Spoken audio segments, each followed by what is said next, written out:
Hey everybody! In this video, we'll take you through this monster 100-gallon dart frog and day gecko vivarium build. It's got running water, a pool, ventilation fan, and more. This video all started when we were approached by one of you guys to scape a custom tank. We've always wanted to make a tank for a subscriber, and we love dart frogs and day geckos, so we could not wait. We're using the Exo Terra 36 by 18 by 36, and this is going to be our biggest build ever. Our first move was strengthening the tank. Since we're going to have to transport this giant tank to the client's house filled with hardscape, we don't want to risk any leaks. We ran a thick bead of black aquarium-safe silicone along the seams, then flattened it with our finger. Next, we created a waterfall. We took out our foam board to create a box for the aquarium pump. We want this box to run from the bottom of the tank to the top, enclosing the aquarium pump. If it ever needs to be accessed or replaced, the client should be able to just reach in and pull it out. We measured carefully to make sure that this box was big enough to both fit the pump and a hand for easy access. If you're curious about our exact materials for this build, they are all linked in the description. Using a straight edge, we drew straight lines and scored along them with an X-Acto knife, careful to only cut through one side of the foam. Now we can crack the foam along the line, creating a flexible joint. We repeated this along two pieces of foam, which we are going to stack to be the full height of the tank. We can cut off the excess foam by scoring both sides and snapping it off. We poked a hole about halfway up for the aquarium tubing to go through.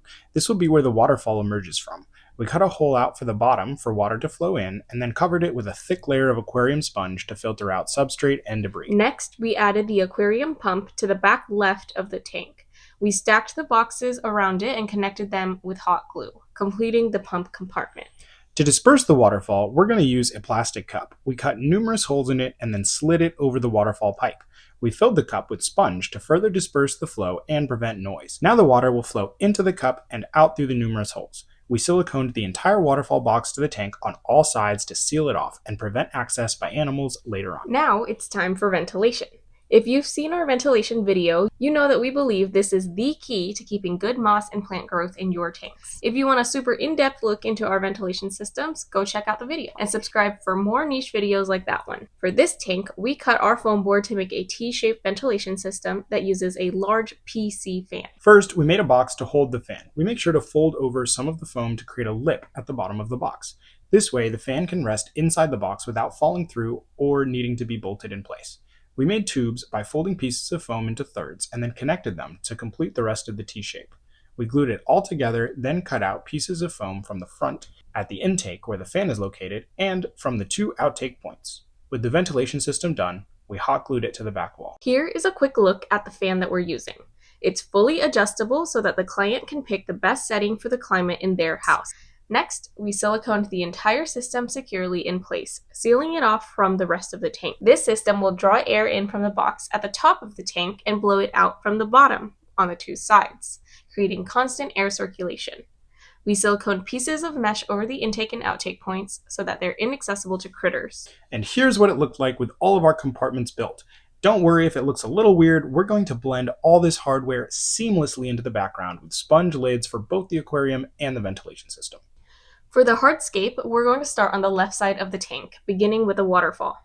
We used cork bark flats of varying sizes to create several layers for the water to cascade down. We don't mind if there are any gaps right now because we'll fill these in with black spray foam later. We used hot glue to hold the pieces in place or propped them up with scaffolding of empty cardboard boxes. Then we siliconed them in for a more permanent seal.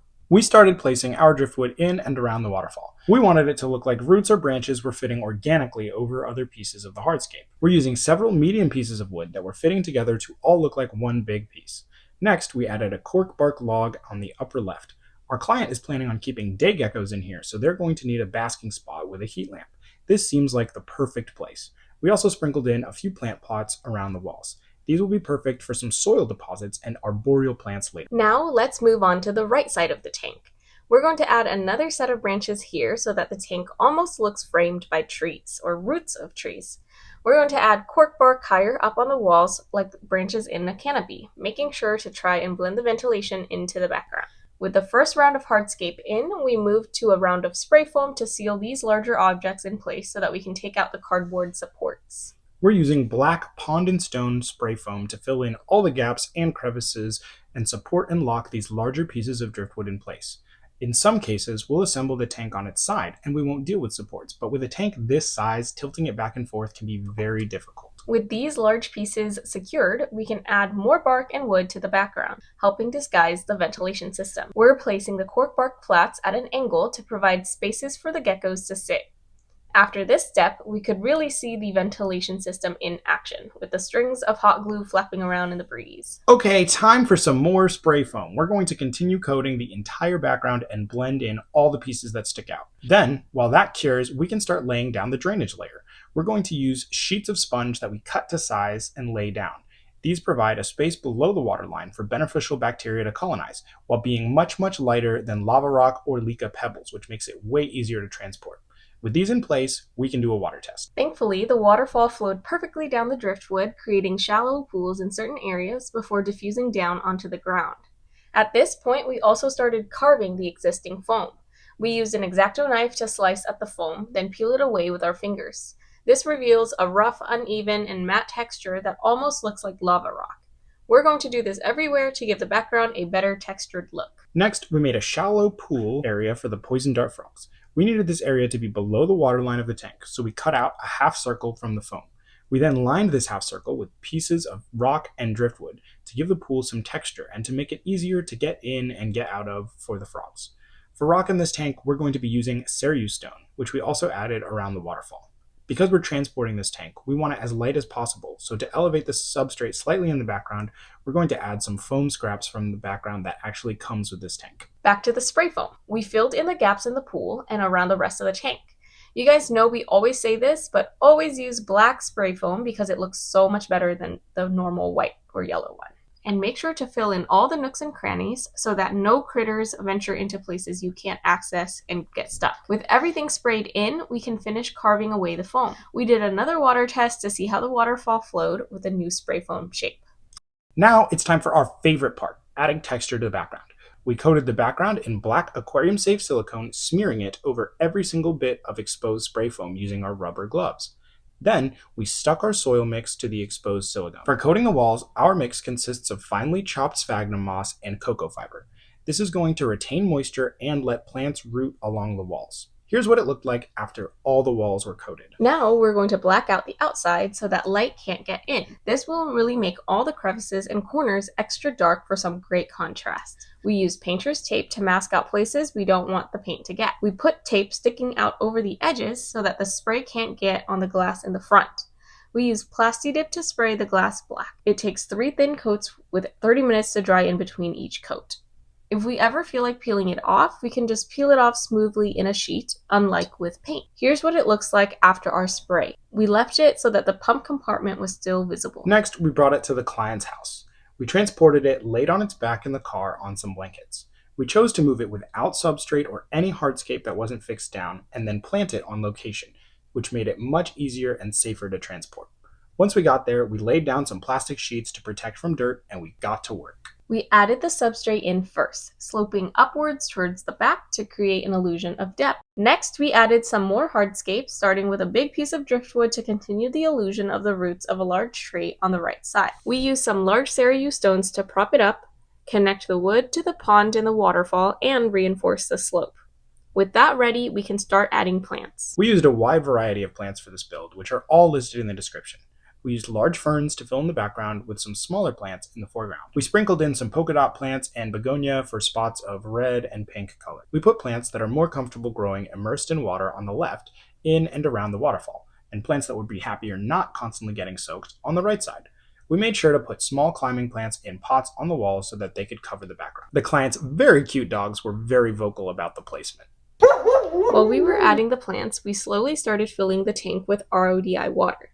We added terrestrial sheet moss to all the walls and surfaces. We pinned it in place with staples and wooden toothpicks. We tied it to the driftwood with black thread. In time, it will root on its own. The client's wife keeps tons of rare houseplants, so she gave us a couple she wanted worked in, including some variegated Pothos and Alocasia, which we put in the background. The Pothos is going to climb along the back wall, and the Alocasia will provide some really nice large leaves for some beautiful contrast. Along the waterfall and in the pool, we added aquatic plants like Bucephalandra, Anubias, and Java moss. We also added Bromeliads along some of the driftwood. In the wild, dart frogs lay their eggs in these, but geckos will also use them to drink water. Bromeliads need their cups to be filled with water, but their roots dry, so the ventilation system will really come in handy here. We added them by putting a dab of superglue on the bottom, then holding them in place until they dried. Lastly, we added sand and redroot floaters to the pool, sprinkled leaf litter all over the floor, and added some dwarf white isopods and springtails. After many hours of planting and setting up hardware, the tank was complete. It's time for a grand reveal.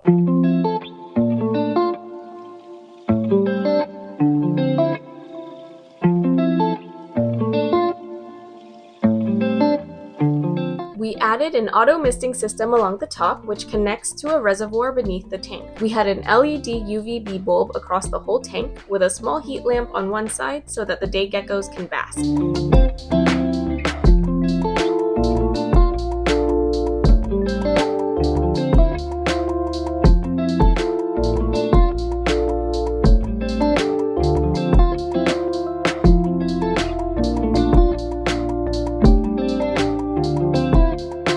This was our largest and most ambitious project yet, and we had so much fun. We're super happy with how it turned out.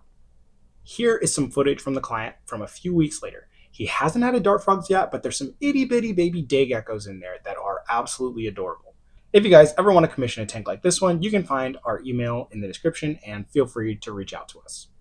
Thank you so much for watching. If you enjoyed the video and want to see more, then don't forget to like and subscribe. Let us know what your favorite part of this build was. Don't forget to leave any questions or suggestions for us down in the comments.